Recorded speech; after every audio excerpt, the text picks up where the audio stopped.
Autism, hyper activity, anger, गुस्से में तोड़ फोड़ करना, ये एक ऐसी समस्या है जिसका निवारण हमें समझ ही नहीं आता कि हम कैसे हैंडल। आप होम्योपैथी से जुड़ सकते हैं, होम्योपैथिक ट्रीटमेंट ले सकते हैं, बहुत ही सुरक्षित, बिना किसी साइड इफेक्ट के और कारगर। मैं उसका एग्जांपल आपको देती हूँ एक बच्चे के माध्यम। एक बच्चा 13 साल की है, ऑटिज्म है, स्पीच निल, IQ निल। निल मतलब वो इतना हाइपर एक्टिव है, इतना गुस्सा आता है, नींद नहीं आती है, IQ तो समझ ही नहीं आता है क्योंकि ठहराव बिल्कुल भी नहीं। गुस्सा अचानक से आएगा और 2-3 घंटे भयंकर गुस्सा, वो इतना रेस्टलेस रहता है कि यहाँ से वहाँ, वहाँ से वहाँ, वहाँ से वहाँ, कभी ये हाथ करना, कभी ये हाथ करना, ये एक्टिविटी उसकी। और कभी अचानक से इनवॉलंटरी लाफिंग, हंसे जा रहा है, हंसे जा रहा है, हंसे जा रहा है और अपना मुंह बंद करने की कोशिश करता है, इतनी हंसी उसको आ रही। हाथों को शेक करना, किसी एक सब्जेक्ट के पीछे पड़ गया तो पीछे ही पड़ा रहा, जरा सा भी टोक दिया उस तो भयंकर गुस्सा,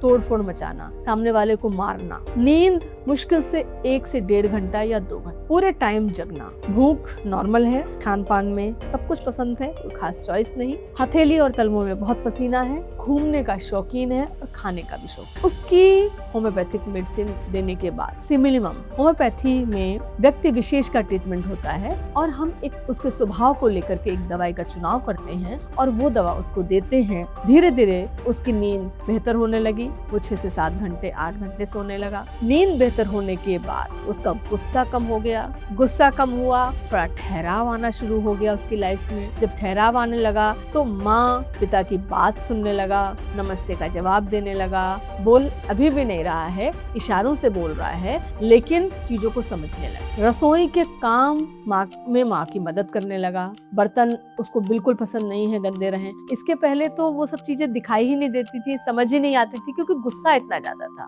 अपनी माँ को भी मारता था, खुद को भी मारता था, दीवार में भी हाथ मारता था। होम्योपैथी के ट्रीटमेंट के बाद से उसका गुस्सा कंट्रोल हुआ, माँ को मारना बंद हुआ, खुद को मारना बंद हुआ, एक मैनिया, किसी एक चीज के पीछे पड़े जाना, वो सारी चीजें बंद हुई तो उसका ध्यान दूसरे कामों में लगने लगा। क्योंकि ऐसे बच्चों को हम लोग सिखा सकते हैं जब उनका एंगर कंट्रोल में होता है, तो उनको जो सिखा दो वो काम सीख जाते हैं। कल को हो सकता है होम्योपैथी के ट्रीटमेंट के बाद ये लाइफ में इतना सेटल्ड हो जाए कि अपनी आजीविका के बारे में सोचने लगे। किचन का काम कराना, मटर छिलवाना, धनिया साफ करना, बर्तन धुलवाना, ये सारे काम ये करने लगा, अपनी माँ की मदद करने लगा। क्योंकि एनर्जी कहीं तो निकलेगी, तो जो काम वो बच्चा कर सकता है वो काम हम उससे करवा सकते हैं। तो होम्योपैथिक ट्रीटमेंट के बाद मेंटल हेल्थ पर बहुत अच्छा असर पड़ता है। चाहे वो बच्चा ऑटिज्म का हो या हाइपर एक्टिव हो या नॉर्मल बच्चा हो, बिहेवियर प्रॉब्लम हो, मेंटल हेल्थ होम्योपैथी में बहुत कारगर है और बहुत फायदा होता है होम्योपैथी से। तो आप होम्योपैथिक अपनाइए, अपने बच्चे को स्वस्थ कर सकते हैं, उसके बिहेवियर को बहुत बहुत